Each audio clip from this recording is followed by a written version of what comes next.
Stephen J. West is our guest today. He is going to be reading from his work for our fall Laker Day here at Finger Lakes Community College.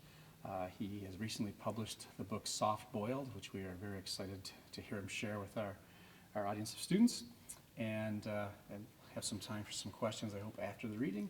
But before that, we thought we would chat a little bit and ask you a few questions about the process of writing this book and anything that we feel like would be revealing in some way. Great. Well, thanks for inviting me, and really excited to be here. I'm excited to have you because I think we thought this up almost a year ago when we were at a soccer game and I ran into you. And at that point, the book wasn't even published. No, didn't exist yet, no. It's really exciting to actually hold it in our hands and get a chance to ask you questions. Do you want to have the honor of the first question? I am happy to, Go but for sticking for just a second with serendipity, when Meg had mentioned that she had met you and that you'd be a great guest, we were at a coffee shop. And you just walked in. That's right. Yes. That's right. Yeah. And there he is now. Yep. Yeah, And I thought, this is that's the guy I was talking well about. orchestrated. Yeah. Like I say, I had planned ahead, like, I know they're there, I'm going to come, but that's a little bit creepy. It just kind of worked out. Yeah, it was great. We had a nice conversation then, too. Yeah. Yeah. So I guess we'll just jump in. Yeah. I don't have any particular sense of order or pattern to my questions. So my first question is, as one of its preoccupations, Soft Boil is a meditation upon finding both one's art and one's topic of focus within that art through the investigation of the self. Can you speak a little bit about how this process played out for you as you wrote the book? Most specifically, perhaps, how you finally came to realize the importance of interweaving such themes as the history of American masculinity, reluctant fatherhood, which spoke to me very deeply, and the forging of a public identity, and so many others, of course. So those are just three that I sort of randomly grabbed for themes. So. Yeah, sure. So after I left graduate school, I realized I'd made the mistake in my grad program of making something completely unpublishable for my thesis. I was really into conceptual art, and I was like, okay, I'm going to take the Best American Essays anthology and footnote myself into it. Turns out that was not a great way to then graduate and have a book manuscript ready. So when I had moved to Morgantown, West Virginia, following my spouse for her first position, I was working as an adjunct, and I'm thinking, I need to write something. And so one of my favorite conceptual artists, is Sophie Calley, and she had this project where she hired a private eye to follow her around and just take photographs and document her day. And then she created like a portfolio of all of his findings, all of the images, like reports and all of that. And I was thinking, like, that might be an interesting thing to do. Like, I'll hire a PI to follow me around. So I, sat on that idea for a little bit, and then reached out, eventually found my way to Frank Streets, who becomes the kind of central figure in this book that I started writing about. And mostly it began just as me shadowing Frank Streets, having no idea what would come about. Just like riding around in the rural West Virginia, being like a kind of wannabe Watson. And after I'd kind of been with him on several different days, shadowing him, different cases he was working on, had all this material, and I didn't know what it amounted to. So I started thinking about some of my lessons about essaying, like, writing into the experience, trying to bring my subjectivity into it. And so as I would be recounting what we'd be doing, any kind of little opportunity that I felt a little heat from, I start to kind of meditate on it in a kind of Montaigne way. Mm-hmm. And then I just realized implicitly I was comparing myself as a man, as a person, as a writer, to Frank Streets, his desire as a PI to solve cases, his kind of bravado and hypermasculinity, overshadowing my own, in some ways. So I kind of got a sense that was a theme that was emerging from that project. And did that occur to you very quickly, or did you go through a number of drafts before you finally decided, oh my goodness, oh my gosh, there's something here that I didn't even see, which is what happens to so many of us? Oh, so many drafts. Yeah, I mean, I had transcriptions from recordings. I had tons of cases and like events that led nowhere. But once I kind of saw that I was starting to be interested in, comparative masculinity almost, I could kind of decide which days that I was recounting in the narrative weren't going to kind of make it to the final cut. So I had tons of material at first while I was trying to find that thread. Once I started to discover the thread, I could make decisions about what had to go away. But before I found the thread of kind of self-investigation, in particular like my relationship to, like you mentioned, parenthood, art making, masculinity, I just had loads of excess material. Yeah. Well, two things that jumped out at me was the balance for your desire to have a writer's life and the almost hitting up against the domestic responsibilities. And so I was wondering a very similar thing to what John asked. When did that become a theme that you decided to bring up to the surface for your readers? So that's a good question. So pretty early, actually, because while I was trying to figure out what the book I was writing was going to be about, I decided to just make that a very explicit theme of the writing of the book. And so my insecurities about being a writer, wanting to be a writer, maybe not being a good writer, having these aspirations really came to the fore in my writing. I was like, this insecurity was there. And so again, just like it was with the comparative masculinity with Frank Streets, once I started to think about investigating my own desire as an artist and writer, I was like, well, I really have to dig into this. Like, what am I insecure about? And some of that came with those responsibilities that were happening in my life at the same time, with my spouse having a new job, losing her vision at a critical time in our relationship. Our first year we'd moved together away from where we met in graduate school, a surprise pregnancy, like these things that were important and I had no desire to shy away from, but I knew immediately that they were going to take away from some of that kind of time to just be super self-involved artist guy, So I just decided to kind of lean into and explore that and make sure that was something I kept looking for opportunities to explore as those narratives with Frank Streets kind of unfolded. Okay. Do you mind if I ask a follow-up? Please.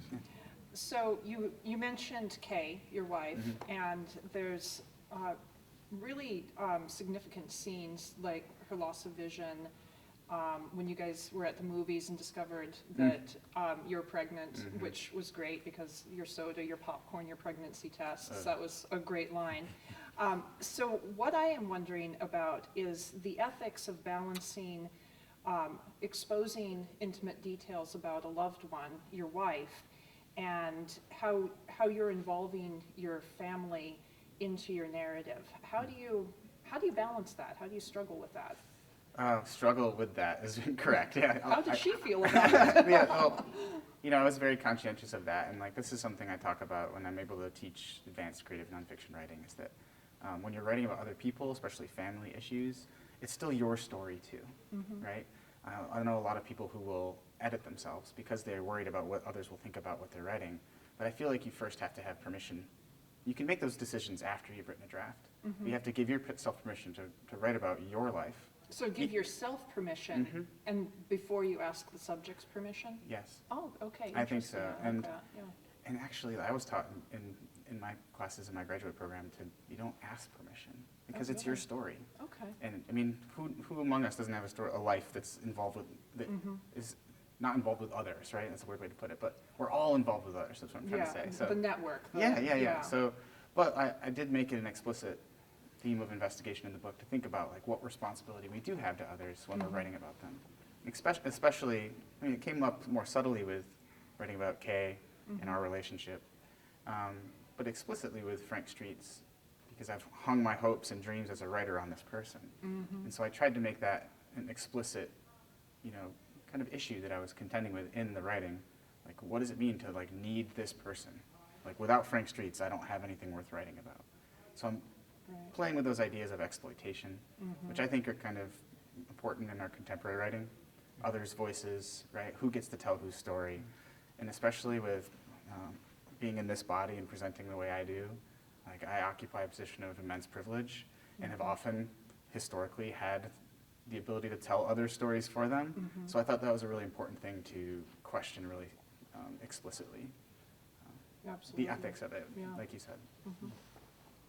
I think my next question is at least indirectly connected to what you were saying. So you made it clear that you grew up in a situation in the area where you felt that being rural was somehow something that was less than appealing, and then that maybe urban life was also less than appealing in terms of how you were being received by others. And I was able to connect on that notion, having grown up in the city of Rochester as the only kid gone to college in my family, and it was a blue-collar neighborhood. So speaking of notions of the privilege that we have white men. There's also subcategories inside that where I would feel that I didn't necessarily have the kinds of privileges that I saw that the other guys in the neighborhood had, the mechanics and the garbage truck drivers and so forth, because I was the bookish kid who couldn't fix anything, didn't know one end of the wrench from another, right?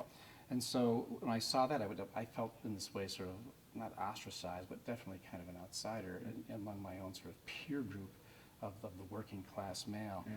And I'm bringing this all around to something you said in the book where you write, what do we know about what will define us in the end, is one of the lines. And I've hovered on that line for several days because I'm trying to figure out, and this is what I'd like you to speak to if you're able, I'm trying to figure out, is that something that suggests a kind of battle with the resignation or with a kind of fate that's coming our way based on whatever our socioeconomic status is, or is it perhaps also a kind of an optimism inside there?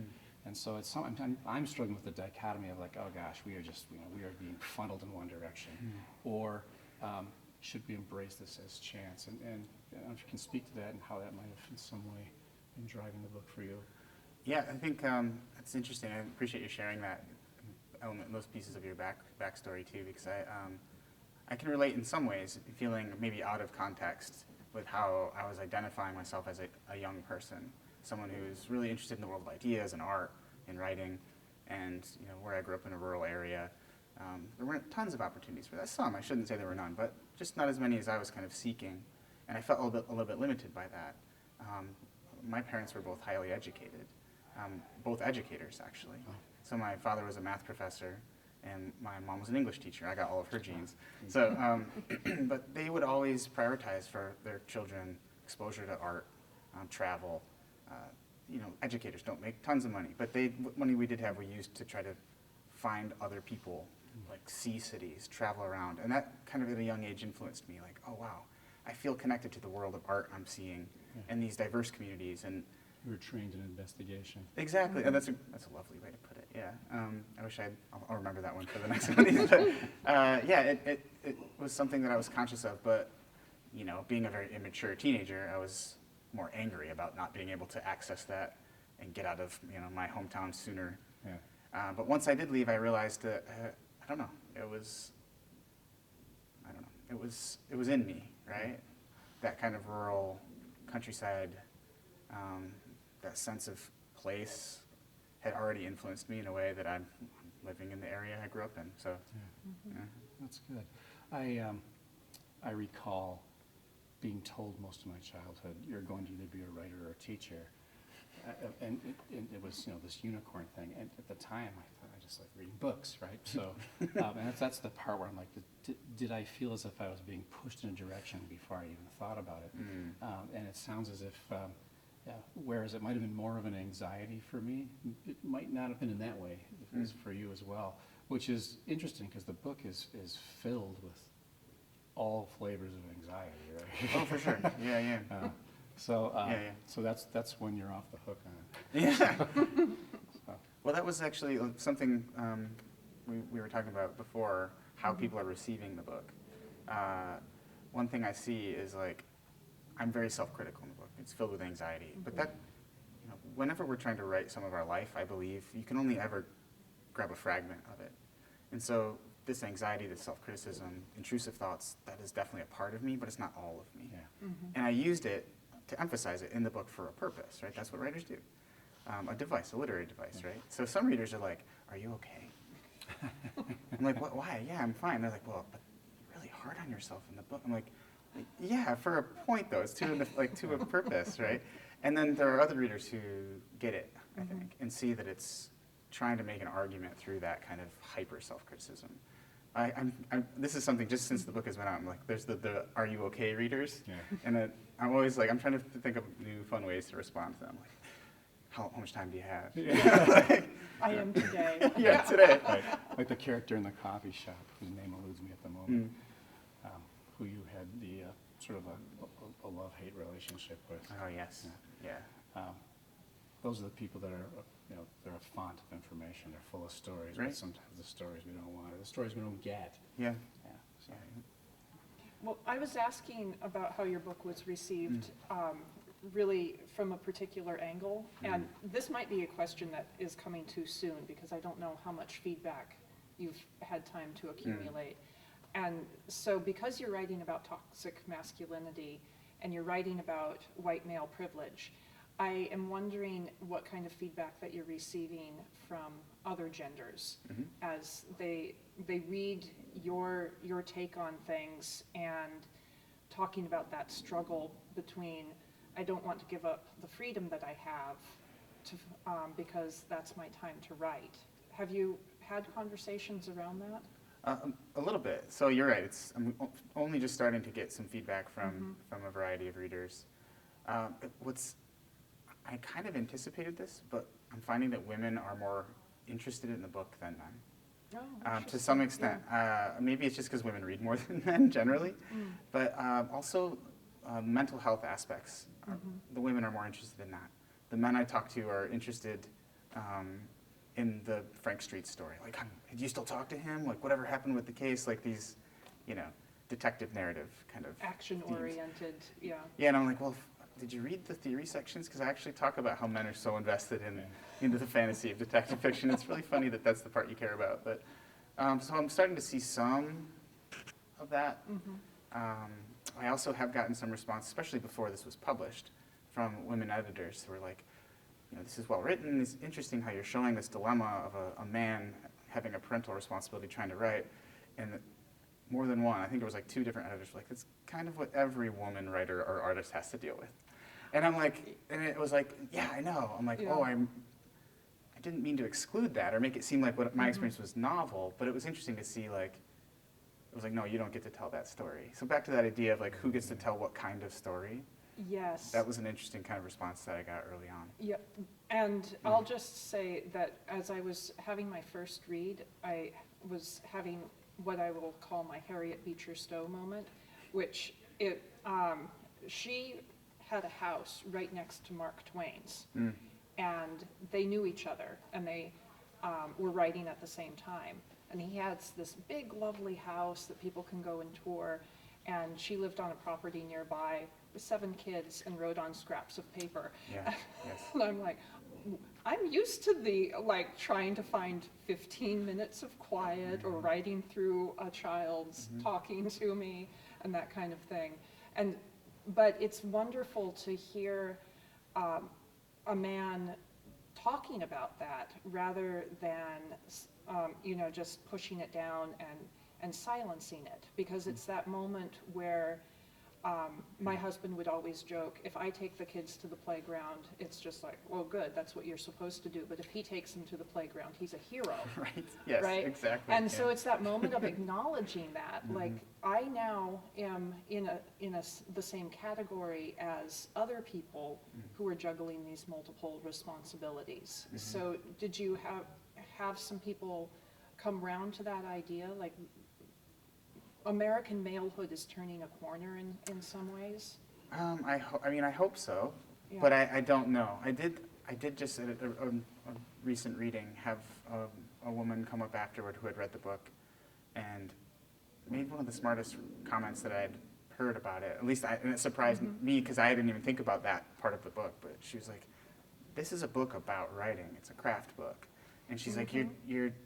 And she's like, in books that I've read about writing before, it's always the heroic writer, kind of sharing this wisdom and this advice. And she's like, you're kind of presenting yourself as an anti-hero in this, and dismantling the kind of mythology of the white male writer.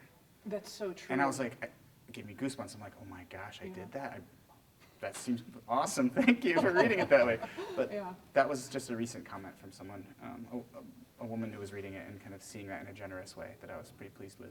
Yeah, I very much agree with that reading. That makes a lot of sense to me. I feel the same way. It was refreshing to actually see. So far, Stephen, to be honest, the book has spoken to me in so many ways in terms of the pattern of my own life. That I actually had one of those moments like, man, I should have read this. Jealousy. That's a big compliment. Thank you. Yeah. Well, so many of the challenges of trying to figure out how to squeeze a moment in. And Barbara Kingsolver wrote her novels in between kids' maps and so forth. And It's talk about heroic, right? I mean, yeah, and I'd be frustrated when I had to feed my son some blueberry buckle, and then, well, there's 2 minutes squandered, and then stomp around and waste time complaining about the Right, situation. right, So what you speak of, it rang very true for me. I got the message that we're coming down to the end of the wire here, so. Did you have another question, or I have one more question? Well, one of the questions that I wanted to make sure we had a little time for is the other projects that you're working on, and you very generously brought us some other materials. Would you mind sharing a little bit Sure. about what you have here? Yeah, so this is a project that I'm trying to invest in to foster some literary community, especially among creative nonfiction writers and essayists. Yeah. And these are broadsides that I'll show that I make that I query different writers who have published books and ask them if they would be willing to share passages that they had to cut from their books that they really still remember, right? So it's that kind of cliche piece of writing advice from William Faulkner. You have to kill your darlings in editing. So I call this series the Undead Darlings series. So the authors will give me passages from their book that they cut, and then in most cases I will find some images that I think complement those. I'm sorry. Hey, there. That's so classic, right? And kind of put them together. And so it really becomes a fun project because I get to collaborate with these authors that I admire, whose books that I think are great. And they're excited because these are words that they loved but had to cut, as every student of writing knows happens. So it becomes this kind of redemption project. And it also helps revisit the books, both for myself as a reader, but also these authors who have published. And I tend to reach out after it's been a year or two, so it's exciting for them to go back. And it's part of my kind of interest in all of the ephemera and effort and material and process that goes into writing that doesn't get included in final clean versions. And that's something I talk about in Soft Boiled too. I just think that there's so much meaning behind the things that we deem meaningless. And with art, the finished product is all you ever get, but I'm always obsessed and interested in all of the work that goes into the work, the final product. So. We do try to impress that upon our students as well, who are so anxious, especially in the age where you can instantly delete things, I know.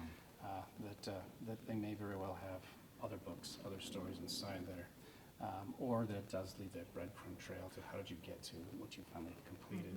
Right, yeah. So, all right. Well, hey, Stephen, thank you so much for spending some time with us, and we look forward to your reading a little bit. Great. Thank you. Thanks. Thanks.